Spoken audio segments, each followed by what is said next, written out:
All right, folks, I'm gonna go ahead and get started and we can let folks join us over the next couple minutes. Thank you so much for joining us for Blueprint for Abolition, our celebration of Juneteenth. I'm so excited to be chatting with Nisha and Kalandra. Just to introduce myself, my name is Erin El Sabrut. I use he and him pronouns. I'm the advocacy manager for Black and Pink. I have a bio. So speaking for myself, I'm a transgender Egyptian American lawyer, writer, and artist living on unceded Saminus territory. I believe in planting seeds for collective liberation through action, relationship, policy, and literal seeds. I research prison abolition and law, and I try to make the law a tool for abolitionists and incarcerated folks. In my free time, I'm usually writing or can be found puttering around in the garden. I'm so excited to introduce our two guests.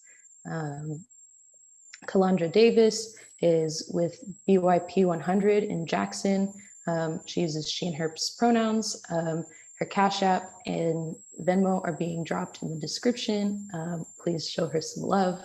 Kalandra is a senior policy analyst for her day job, pushing forth inclusive economic justice-related legislation and policies in the Deep South. She also facilitates change in her community by organizing through a Black queer feminist and abolitionist lens. Her political homes are Black Youth Project 100 and Camp One Roots. She knows that none of us are free until we all are, and holds firmly to that belief. Kalandra is also a mom to her 6-year-old daughter, Zora, who constantly reminds her that a better world is possible. I'm also super pleased to welcome Nisha Newton. Nisha J. Newton uses they and them pronouns. They're a community organizer, visionary, weaver, strategist, and caretaker. They're a graduate student in social justice and human rights, and they find power as both an educator and learner. Beyond their lived experience as a Black, queer, trans, non-binary person who has survived violence, they use their identities as a historian and sociologist to co-create liberation. Nisha is fundraising for a Juneteenth fund, which Nikki will also be dropping in the chat. And as for myself, I'm fundraising for one of our inside members, Raphael Mitchell, who is wrongly incarcerated for his self-defense and who we would love to have liberated as part of our commemoration of Juneteenth. So I'm so pleased to talk with y'all. Thank you so much for coming on. I'm sorry that Dominique was not able to join us, but I'm excited for a really intimate conversation. So the first thing kind of to ground us in this space is to just talk about, like what Juneteenth means to each of us and how we acknowledge and celebrate it. I'm from Texas personally, so I love to have a barbecue and to think about the history, especially, really grounded in Texas, and the history of all of us not being free until everyone is free. But I would love to hear from you folks what Juneteenth means to y'all and how you celebrate. Go for it, Kalandra. Yeah, I can go. So I am in Mississippi. I grew up in the rural parts of Mississippi. Then we moved a little later. My high school years I spent in a predominantly white high school. I did not know Juneteenth existed, honestly. And so I think it was college when I went to HBCU that I found out about Juneteenth. And I just felt like I had been deprived of this amazing history and celebration and all of these things. And so I took it upon myself to kind of educate myself and to learn more. And so now, especially as a mother, I try to carry on that tradition. I usually celebrate with friends or my chosen family. I live in Jackson. We have a Juneteenth on Ferris Street event every year. And so that's really been how I've been celebrating the past few years with folks who are close to me, with Black folks, and really also just taking time to get grounded again in the history and what it means for people who knew that they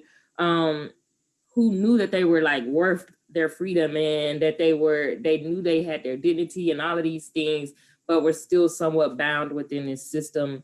And so just what does that really mean and how is that playing over in today's time? I always take some time to reflect about that. Les, I'm already hearing so many things and what y'all are sharing that I'm same. And I have always wanted to experience a Juneteenth in Texas. So now I got to make that a point. You manifested that. I think when I think about Juneteenth and how I celebrate it, it changes every year. So the more history I know about Juneteenth in our community, the more I radicalize, I think I celebrate differently every year as well. And when I think about what Juneteenth means to me, I think of what Grace Lee Boggs says about the Chinese caricature for crisis, and it can either be interpreted as danger or it can be translated as opportunity. And I think of the complexity of Juneteenth similar to those two concepts this year. I think of the concept of like danger crisis and the fact that Juneteenth, it really, like, to me signifies a lot of piecemeal of just like we were awarded the absolute least and condition, like this was supposed to be liberation and justice, and it really wasn't, because folks were just basically told, yeah, you're free, you're emancipated, but stay where you are, and just understand that the conditions around you won't really change. We're just putting a different label on it. And I hold that critical lens, but not necessarily that pessimistic lens, because I also think of the opportunity side of this, where we're reclaiming joy, we're reclaiming power, we're just like reflecting on the fruits of our resistance. And so this year, to celebrate, my siblings and I are putting together a huge function where there's food and Black vendors and like a children's play and music and gift giving and performers and all this stuff. So like I really just think about like, how can we put folks on? How can we shake ass? How can we do all of the things that feel good and restorative while also honoring all of the injustices that we still face, and still honoring the fact that we need to build connections so that we can lead resistance. Thank you. Yes, I love how you both brought up, the tension between when you're supposed to have a right and when it actually shows up in your life. For folks who are not familiar with the details of the history, just to kind of give like an extremely brief recap, and you folks can fill in too. Basically, Juneteenth is a commemoration of when in Texas, 2.5 years after the Emancipation Proclamation, people finally were able to actually leave the conditions of their slavery after the Civil War was supposed to have ended, after most people thought that everything was over, still being in that place of, we're not sure what having a right means if it doesn't actually change our lived conditions. I think about that a lot as an abolitionist, particularly someone who works within the legal system. I know y'all also identify as abolitionists of the police, of prisons, of the prison industrial complex. I would love to hear just more about your journeys to come to that space, and if you feel able to, just some reflections about like what that means in the broader abolition movement, the historical abolition movement.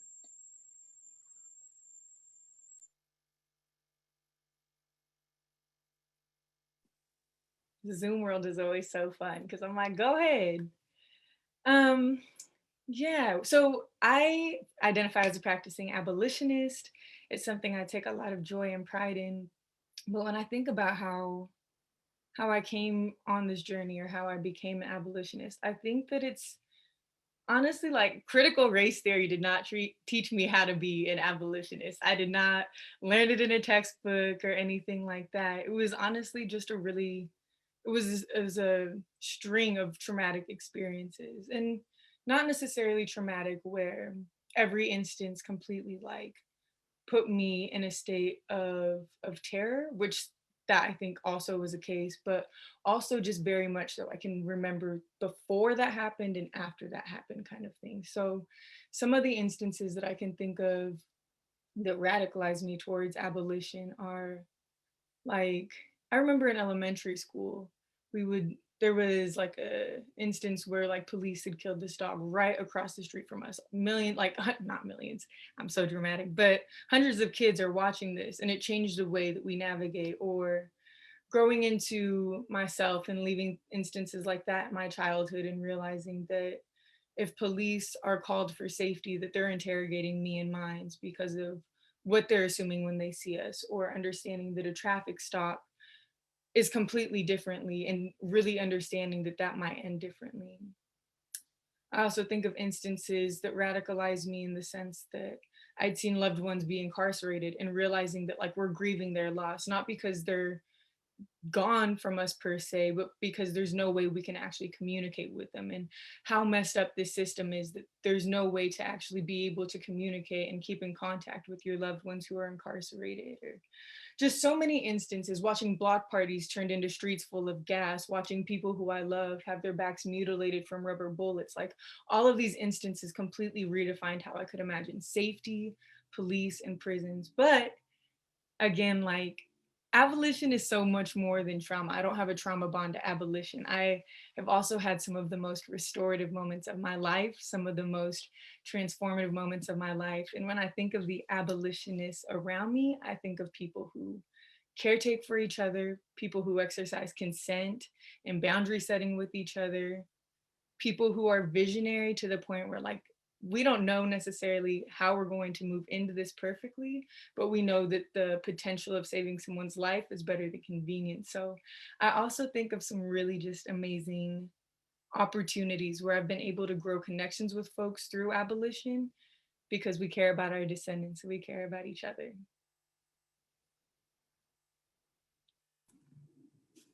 That was beautiful.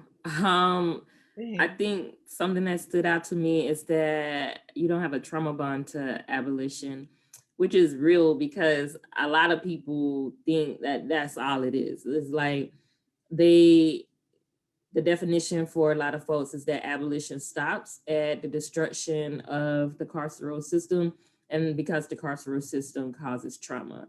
But like you said, it's so much more than that. For me, abolition is about the vision and about this world that we can imagine, a better place for us where we actually feel safe. And so I came to my abolition journey basically because I was just tired, honestly, and I was just like, none of this other stuff feels good. It doesn't feel like it's working. I'm tired of showing up to city council meetings and talking. I'm tired of like seeing the same videos and asking for the same things, and just it wasn't actually making any type of real change. And so I'm also a survivor of gender-based violence. And so that was, I feel it was so long ago, but it was actually when my daughter was like maybe not even a year old. And so I think I called the cops several times, and like they would always come, and then they would do an incident card or report, and then they would go away. And that was just it. So it's all very reactionary. And so even then, I was like, well, this is all I can do, but this just isn't enough. And it isn't making sense. And then the very last time my neighbors called the cops, and my abuser ended up going to jail for a little while. But then he got out, and I realized that my fear was still there. And I realized that like nothing really changed. There was no transformative justice that took place for me to actually feel safe. And what I really wanted was transformative justice so that my child and I could feel safe. And so that's really when I started walking into this abolition journey, because I realized that all of the systems that we have in place were really reactionary. They weren't actually changing anything, and they weren't actually shifting anything to keep us safe. And then as I grew into this, and I still consider myself to be a baby abolitionist, like I read the works of many folks, and I try to study what people have, done in the past. But as we say, like abolition is also very like, it's always changing, because we're also always thinking about what can happen, what can be new, what can be better in this world. Anyway, so even recently, like within the last year, my journey with abolition changed even more, because I also was like, well, we have to do abolition through our government systems. We have to do it through our city systems. And so with all of the calls to defund the police, I was thinking like we really have to show up at these city council meetings, and we have to tell them that this is what we want. And I'm not negating that, that's good work for those who can do it. But for me, that work, I don't see abolition happening within this system. I don't see abolition happening within our current system. And abolition doesn't just stop at abolishing the police or abolishing prisons. It also means that we're going to have to abolish current government systems. And so abolition now for me starts at organizing with the people on the ground, making sure that we're creating the alternatives that we want to see, that we're keeping each other safe, and that we're supporting and loving on each other beyond what this current system is providing us. That's it. That's a lot. That's incredible. She just like mic drop. That's it. I really appreciate what both of you folks had to say. I think one thing that really stood out to me is the element of time. I think so many of the ancestors who worked on abolition, talk about like they're envisioning the future and connecting to the past at the same time. And so are y'all. And so I'd just like to open up the floor for y'all to talk more about like, what is your vision for abolition? Who do you draw from? What sources of inspiration lead to that vision?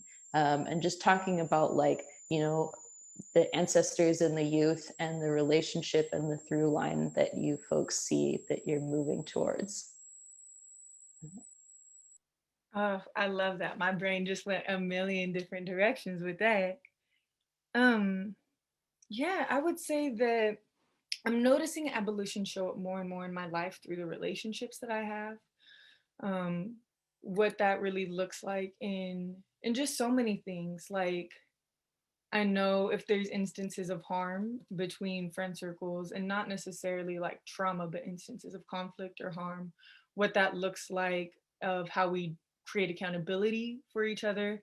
Like you were talking about transformative justice. How do we restore harm? How do we transform the conditions so that this isn't something that's punished and then we move forward and then it's punished and we move forward and nothing really ever changes. So I'm noticing it a lot in my relationships. And again, like I don't learn this through critical race theory and none of that.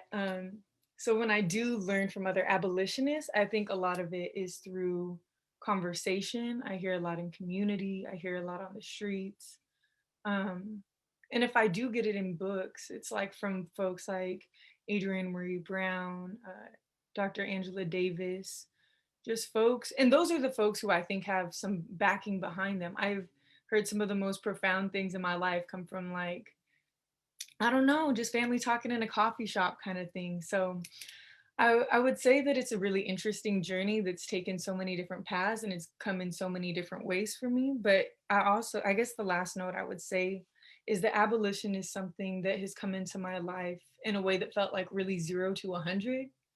And by that, I mean, it was something that I was introduced to. It's something that I swear the seed planted. And then with no water and sunshine, it was just like a whole sunflower. It was towering over me and something that I just couldn't really not love and not really adore and appreciate anymore. But yeah, it started off as something where I was kind of more jaded and confused and trying to find a way forward that's better than this, to like be Dr. Angela Davis giving us affirmations and saying that she's proud of us. Like it's so quick. And I hope that folks are up to the challenge of letting abolition into their lives and take over their lives. Yeah, I share a lot of that, especially listening to Dr. Angela Davis, especially growing up, now listening to Ruth Wilson Gilmore, listening to some of the more well-known voices, but also like just kicking it with my neighbors and like letting the cop come through on the street and just seeing how people react, or even me being like in a situation. So earlier, I explained neighbors that called the cops. That was years ago when I lived in Little Rock. Now, not even maybe like last year, living in Jackson, Mississippi, I just love living next to Black folks, y'all. And I love being in community with Black folks and having my daughter play with the kids on the street. And then having neighbors that otherwise, people might say this is a bad part of town, or otherwise people might be like, are you good? It's almost like people expect you to think twice about your safety because you're around Black people. And then on the opposite end of that, I felt my safest. I felt like I was doing and talking abolition with folks, because we might have a cop on our street every hour. It might be something going on the street. and it wasn't necessary. Like we made sure that we were good. They made sure that I was good. They made sure, oh sis, you good. You got you and the baby in the house. Okay, you're not gonna be here for a couple of days. We gonna make sure that ain't nobody coming in to mess with the house and all this other kind of stuff. And that was important to me. That was abolition to me, because we were building up ways. We were determining how we were going to make sure that we were safe. Although we had these cops coming on the street every other hour who were not bringing safety with them. If anything, people might feel threatened or alarmed, but they didn't feel a sense of safety. And so abolition comes up now, like or maybe I just notice it more now, but it definitely comes up, I feel like, in my everyday talk. Because also, just even with my 6-year-old, talking about like, what does the world look like without policing? And maybe we don't necessarily call it that, but we could be driving and she will see someone pulled over on the side of the road, and she's going to be asking questions about what's going on and why does it have to be that way, and why does the police have to pull them over to give them a ticket? Why can't somebody else do it? Why can't somebody else talk to them about driving too fast? And so I'm like, yeah, that makes sense. I don't know why the police got to be the ones to tell people that they're driving too fast.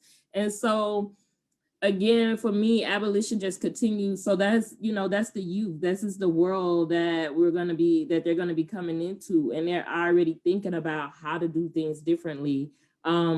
And that's tied to what our ancestors had to go through, especially our ancestors that were enslaved.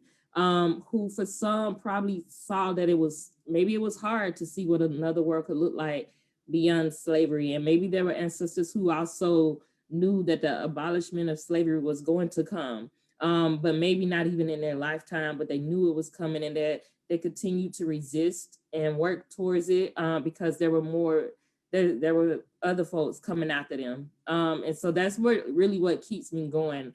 I might not see my full vision of abolition happen in this lifetime.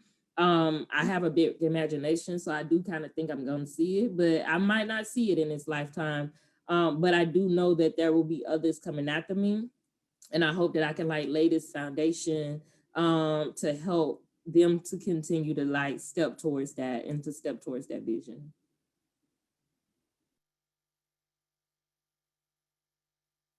It would help if I unmuted myself. Thank you, folks. That was beautiful. One thing that I love that you both highlighted is that abolition is such interpersonal work. Kalandra, I really appreciated you sharing before about your own personal experiences with, like experiences of violence that you had, and then seeing that the system's response to those experiences was not enough. And, I think that a lot of us think that political work and change has to do with the law, it has to do with policy, and it's actually about feelings like safety, feelings like trust, feelings like, I know if something goes down in my neighborhood, the neighbors aren't going to call the cops on me. And that's big stuff. I live in a neighborhood that's predominantly older white folks, it's mostly retired people. And I had to explain to my neighbors for the first time a couple weeks ago why, if anything goes wrong in this neighborhood, please don't call the police. Like, come get me, come get somebody else, but like, don't call the police to this neighborhood, because like, it would put me in danger. And, even that piece of information is new to people. And so much of it is about interpersonal work, like you were saying, Kalandra, like, I'm going to watch your kid, or like you were talking about, Nisha, like, like, how do you feel when something goes down in this neighborhood where police are involved? I would say that for my own journey to abolition, I always thought about these traumatizing experiences, kind of like you were mentioning, Nisha, of like my own personal traumatizing experiences and the traumatizing experiences of people, being murdered by police, and that have become such a big part of our public narrative recently, and yet nothing seems to change. And after seeing that over and over and over again, I just got to a point where I was like, there has to be a break. I think you were saying this earlier, Kalandra, it's like you get to the point where eventually you realize nothing about the system is actually going to do what needs to happen. And so I think one way that I want to bring it back to kind of think about is, we talk about the police and prisons, and we talk about enslavement, and those names make it seem like those things are separate.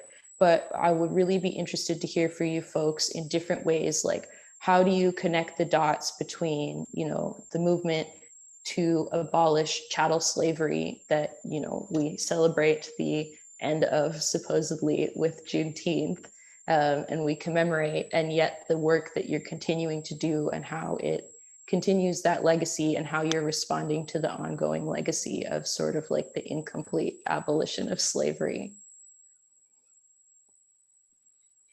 I love that. Honestly, Kalandra, you take this away. I'm excited to hear what you got.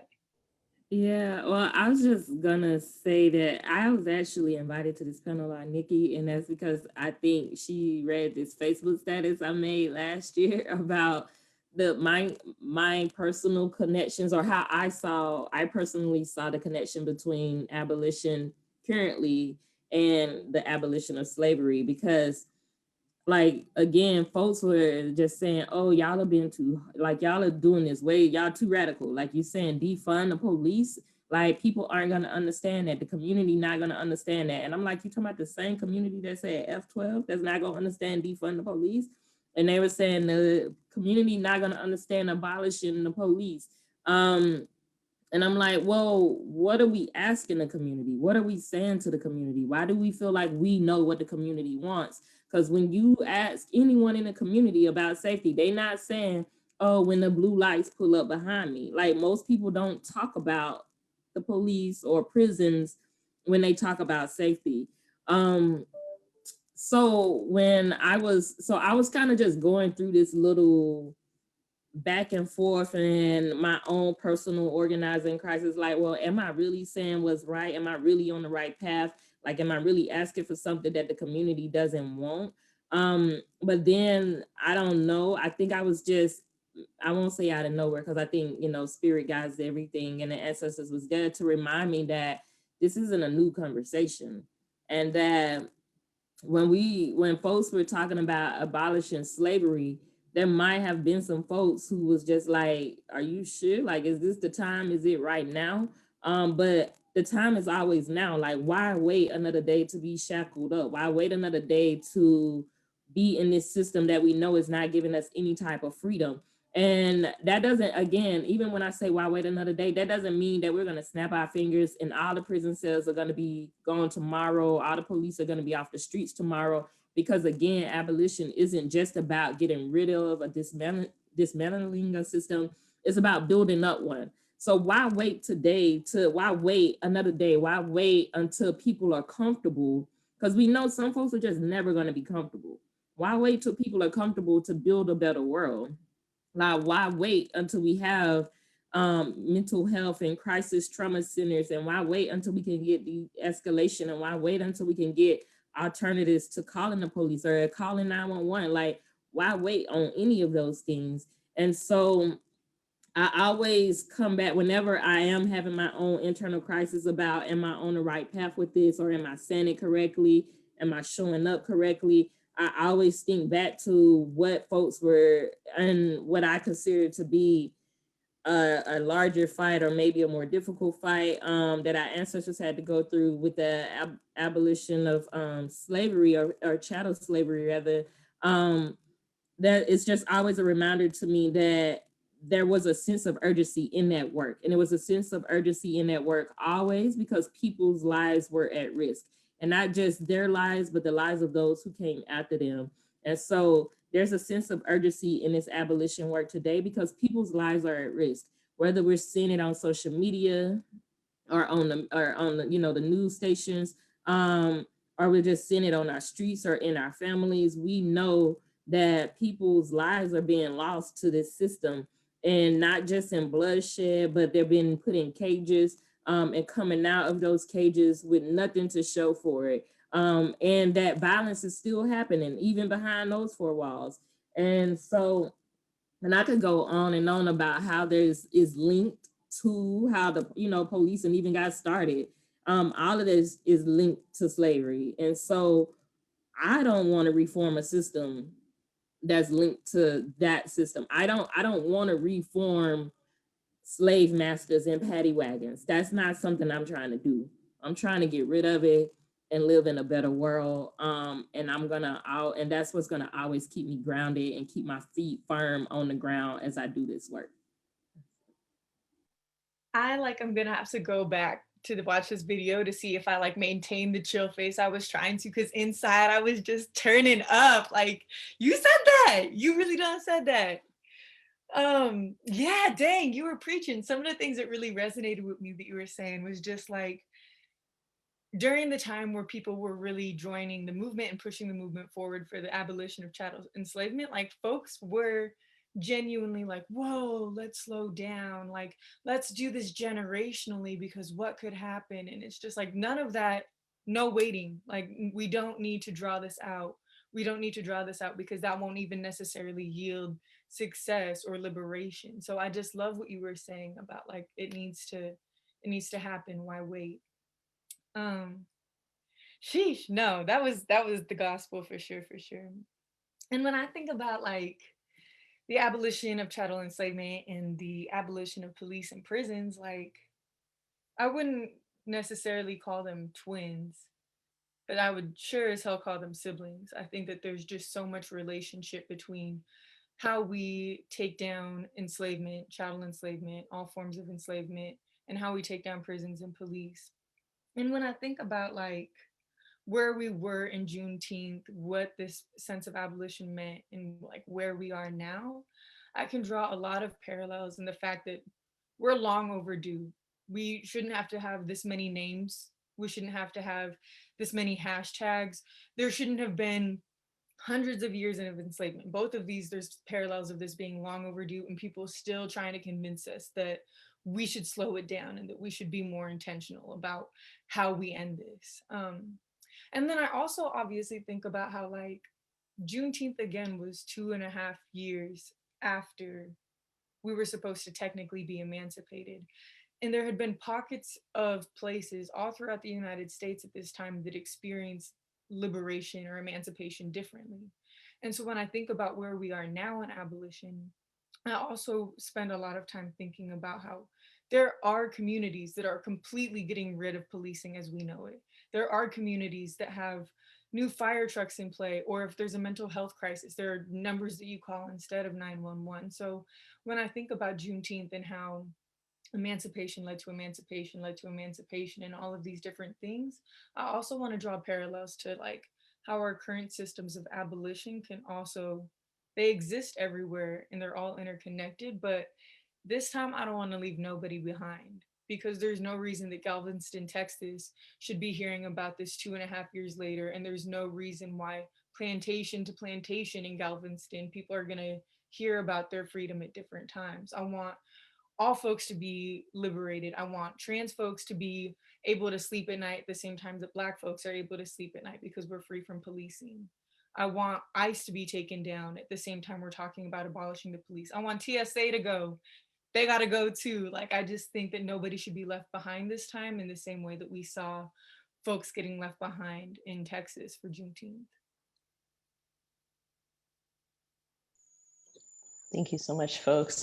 You're both giving me absolute life. I really, really love what you were just saying, Nisha, about like pockets of emancipation. I think that links to something that you were talking about before, Calandra, that like, you know, it's hard to have the transformation happen everywhere at once. I'm an old school anarchist, so I love the idea of dual power, which means like building up the systems that we want to exist while the systems that are oppressing us also exist, and having our own structures to fight back against the larger culture. And so kind of going to that, you know, I would love to hear from you folks a bit more about, you know, what are those moments of transformative or restorative or healing justice that either you folks see in your life or that you see other folks bringing up in your community or in our broader community around, you know, making abolition happen now, making those places of abolition, as you were kind of highlighting, Nisha, and, you know, the pockets where people are able to get free. When you were talking about that, actually, what it made me think of was maroon colonies. how there were actually folks who during enslavement were able to escape. Many of them went to Mexico or other parts of the South that were very swampy or wooded, and they were able to form their own communities, collaborations of Black and Indigenous folks that were able to make liberation happen. And I would love to know, what are those like maroon colonies that you see in life popping up in your communities? And if I could put you on the spot, Kalandra, because you're in Jackson, I would love to know how you see that starting to mobilize. Yeah, I am glad you asked. And again, y'all, a lot of this, I don't really know what I'm talking about. I'm just gonna be real, but I'm moving it day by day. I am I say that not to downplay what I know, but more so to say that I'm not an expert on this because it's practice.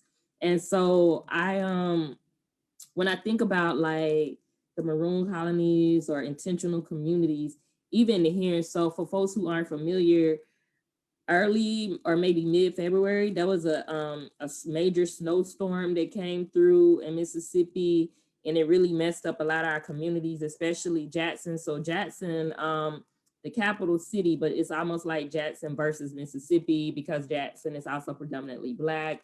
And our infrastructure is just horrible because we don't get a lot of the money from the state. And so people were without water. The ice storm came and lasted for maybe a week. The effects of the ice storm are actually still happening for some folks, but even more so, maybe like a month. Folks were dealing with either no water, and we always in Jackson kind of deal with kind of bad water. So water that smells, water that's dirty, water that we gotta boil. But these problems weren't isolated to Jackson. So surrounding areas, rural areas were also dealing with it. Groups of folks came together to do mutual aid and rapid response. But for me, and all of that work was good and necessary, but it also got my wheels to turning as to like, how do we not be reactionary? Like, how can we show up in our communities and make sure that we're safe in a sustainable way? And so that led to, we were getting some resources, and that led to us and me and some other folks talking about sustainability and what that actually looks like, and how can we make sure that people have free water, and how can we make sure that they're not having to pay utility bills to get this water and to get power, and how can they have relief centers so that we ain't paying hotels for folks to stay in, that we can actually become a community and stay with each other. And so that work is actually happening right now in Jackson. But even more so, just like an hour south of Jackson in Port Gibson in Mississippi, that work is happening. And then organizing is so key. And like organizing has really been co-opted by the systems. You got government folks. I done been to city council meetings and they quoting R.G. Lloyd and Asada Shakur and raising the police budget at the same time. And I'm just like, how? So organizing has been co-opted by a whole lot of people, nonprofits who are doing this work, co-op the organizing structure and all this many things. But at the end of the day, organizing is relationship building, and it's knocking on people's doors. It's not like showing up to the door and giving them a flyer and saying, come to my event. It's like really knowing who your neighbors are. It's really knowing what the issues are and learning from them, because we don't have all the answers. And so that's another reason why I started this off with that, because I don't have all the answers. I'm learning from people every day. And that's the work that's happening here. And sometimes I'm not even gonna lie. Sometimes I'm like, what are we doing? Like, are we doing it quick enough? Are we seeing victories from any of this? But if I can have like a 1 hour conversation with my neighbor who at one point was always ready to call the cops, who's now saying like, well, maybe I want to help with the stop the bleeding processes, or maybe I want to like help create this other thing so folks ain't got to call 911 anymore. Like, that's major to me, and that's what's happening. My real goals is to have like be living in, maybe not have pockets of like free societies, and intentional communities that folks can go to where we don't leave folks behind, and that we continue to expand on it and we build it out until all of us are free. But to make sure that we're starting somewhere and that we have a place for people to go where they feel safe outside of these systems, where we ain't got to depend on a vote from city council on whether we're going to be good or not, because the community done already said we're going to be good and the community going to move in that way. And so I'm excited and always energized by that work that's happening in Mississippi right now. And hopefully we'll be able to like show up in Idaho and show up in all these other spots and do this work together. But yeah. I'm about to make a shirt that just says like what Kalandra said. Like I ended it that. It's so true. I think of like, if I were to think of a pocket where I'm seeing these things unfold, I'm seeing abolition unfold, they're almost like a mirror to what a maroon society could be. Like the first story that comes to mind is this last year, white supremacy just got like a whole different kind of flavor than I was used to. And I don't think it got worse. I think it just got really different, or my perception of it got more real, I suppose. And there was an instance throughout the last year where myself and another comrade, another community organizer, we were both doxxed, and genuinely like hundreds to thousands of like death threats, which was, it's scary to get those in general, but just knowing that folks actually like know where your whereabouts are was really alarming. And of course at this point, like we didn't think that police were going to make us safer or help us by any means, but it was still very raw to know that all of the people who were like putting targets and bounties on our head going through our towns and our communities, they're going hand in hand with the boys in blue, and all of the people with badges are like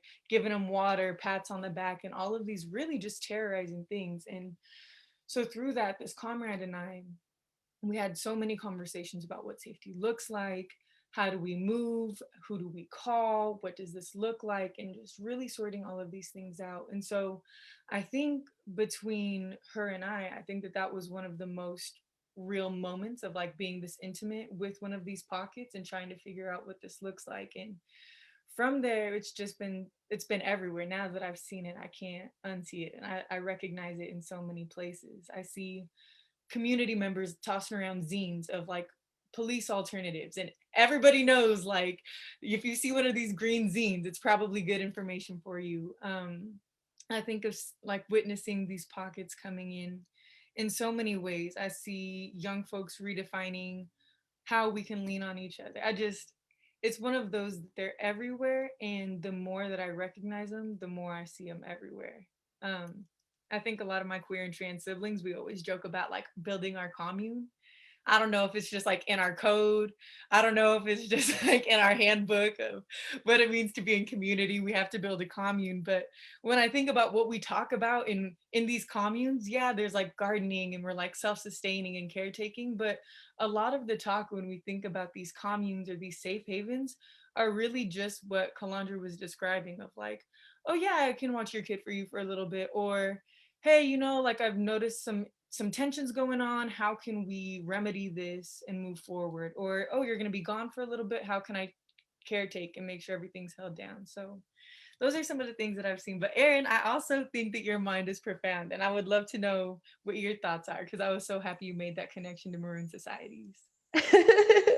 Yeah, I really have been really interested. Kalandra, something you said actually really came into this for me. You know, like I've been wondering recently, like what did the word mutual aid mean 2 years ago, and what does it mean now? One thing that I've been noticing, you know, like on the one hand, it's really wonderful that everybody was like buying their elder neighbors groceries in early COVID and delivering them stuff and all of this sort of thing. But I think that, you know, the work that people do interpersonally, like y'all are talking about, you know, giving each other zines, watching each other's kids, like, you know, intervening when someone is causing, you know, physical danger for each other is something that always inspires me. One of my major research areas is interventions in violence, usually gender-based violence. And some of the most effective approaches that I've seen, they pop up everywhere in the world, whether you think about like the Gulabi gang in India, or there's communities of aunties in Mozambique who do this, or there's also a community called Hollow Water, which is an Anishinaabe community in Northern Ontario. And, you know, I'm continually inspired that the most effective strategy for intervention in gender-based or violence against youth is just for the whole community to show up to somebody's house and occupy it and not leave the house until the person who is causing violence gets out, or they agree to receive some kind of community care and community therapy. And I think that one thing that that highlights for me, and that what you folks were talking about too, is that, you know, the community has power, the community has resources. You know, we don't have the kinds of resources that other communities have. Oftentimes we have time instead of money. Oftentimes we have, you know, practical skills that people who might have grown up wealthy and had white collar jobs don't have, you know, like having a neighbor who knows how to build stuff or fix your plumbing. And like these kinds of skills that the community has, when we add them together, they really add up to something. And we actually don't have to go to the police or the government to, you know, fix our problems for us, especially because, as y'all were highlighting, like these people are like genocidal colonists and slave catchers. Like, you know, like this whole system, when you start to learn about the history of it, I mean, I even think about like when I went through law school, and when I was in law school, I was reading the Constitution, and everybody's like, look, this is where they abolished slavery. And I'm looking at the 13th Amendment and I'm like, it doesn't say that actually. If you look at what it says that slavery still exists. Did you know that? Like, it's still in there. And I think, you know, over time, you start to realize like the community knows what they want. Like you said, the community has the tools, and we just actually need to separate ourselves from this other thing that exists, and, you know, start to build what we're doing together as our main priority and our main point of reference. And I love this question that Peyton put in the chat, which is a great way, I think, to kind of like close out and like think about the space and all the stuff that we've been thinking about, which is just like, what's a strategy that you folks have for practicing and building hope for yourself and for your community, and like seeing the long trajectory of abolition, both as like something difficult that we're still continuing to struggle through, and a beautiful future that, you know, we're moving towards every day.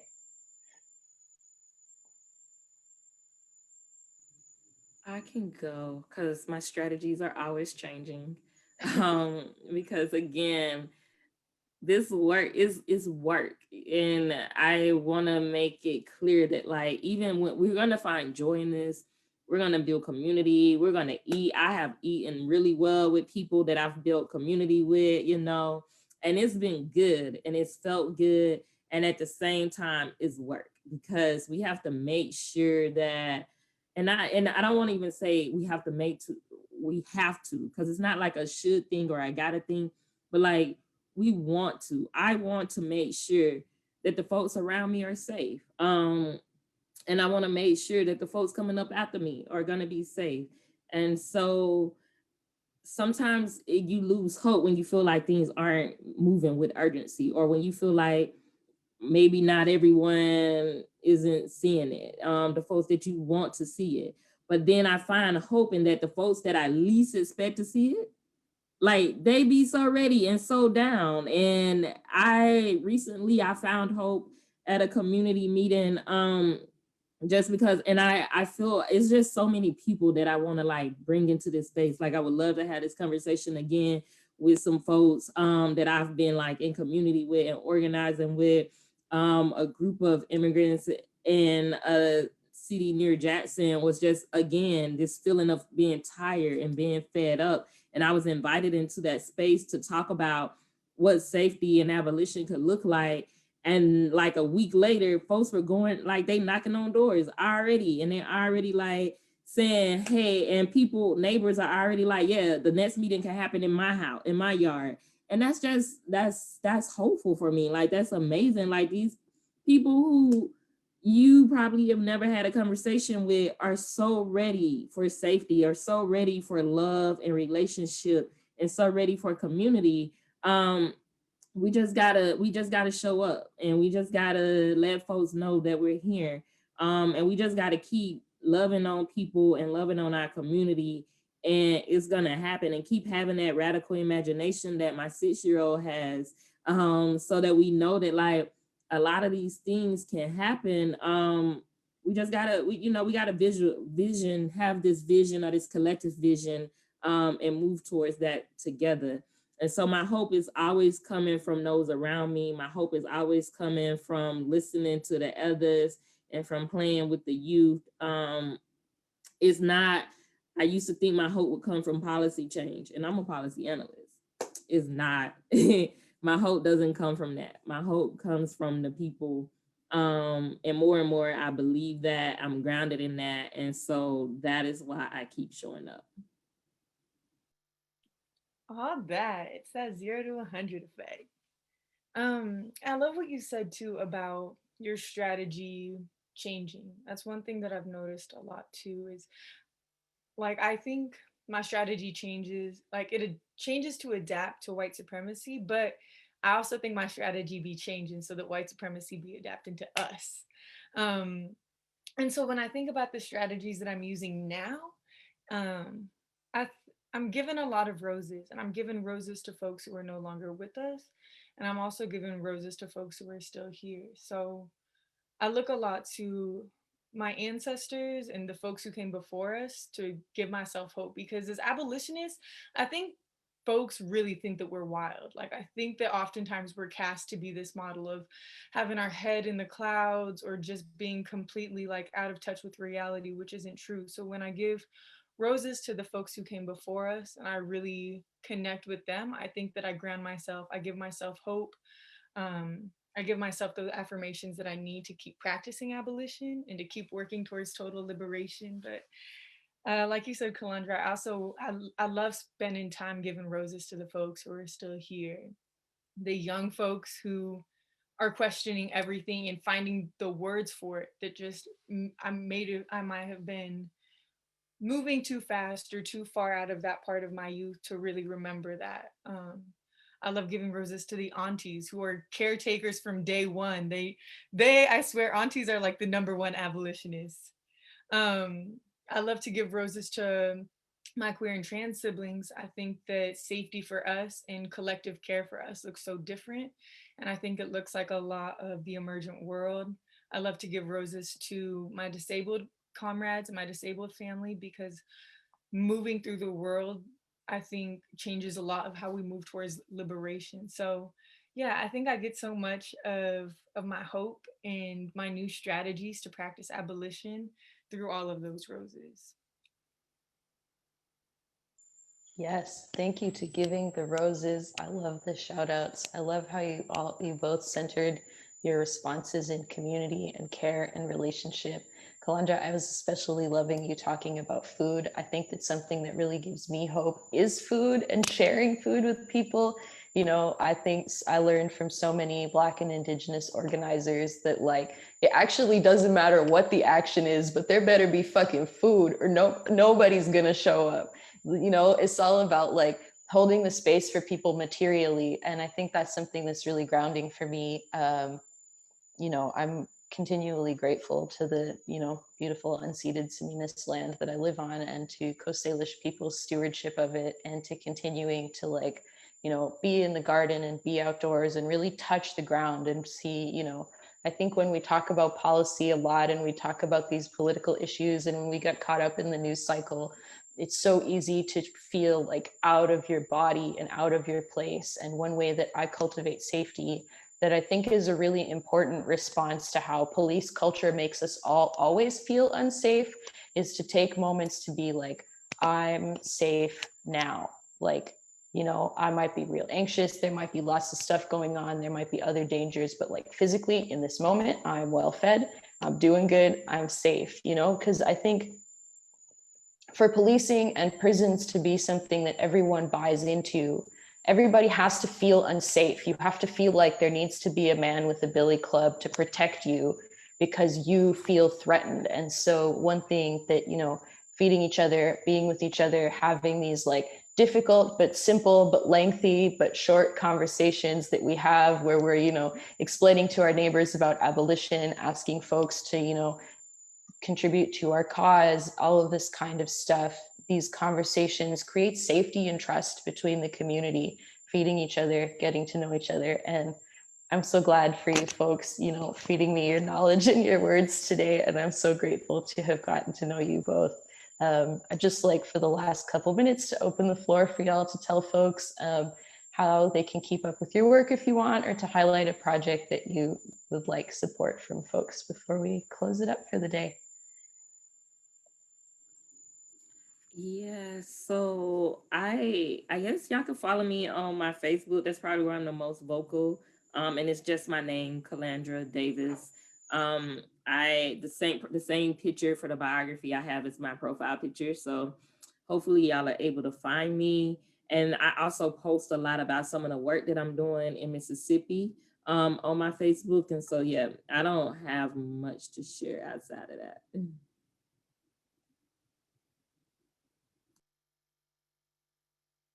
Ooh, I feel like you're being so humble right now, and I love it. And I'll be on your Facebook trying to find a way to gas you up.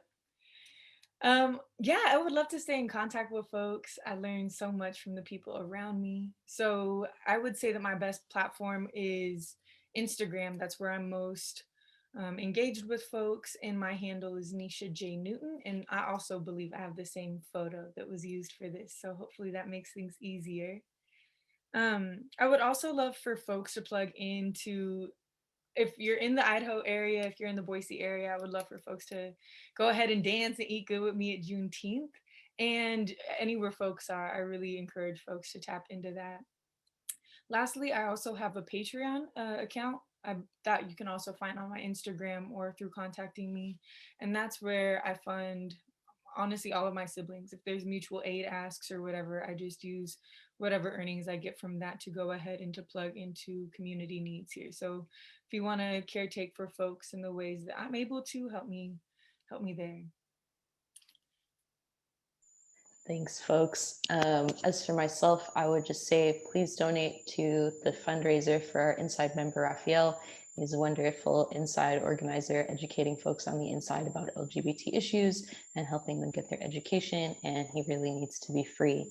And the other thing related to Juneteenth is on the actual day of Juneteenth, on Saturday, there's going to be an event hosted by Worth Rises where the coalition that we're a part of is going to announce the move to pass an abolition amendment to the US Constitution. Remember before when I talked about how the Constitution didn't abolish slavery? Well, we're gonna try that shit again. So we'd love to see you folks as part of that event and to participate in those conversations as they start to happen in the national level. Hopefully learned lots from our excellent panelists today. Thank you so much, Nisha and Calandra. I really appreciate y'all coming on today. Yes, thank you both so much. Thank you. Thank y'all for having me in this space.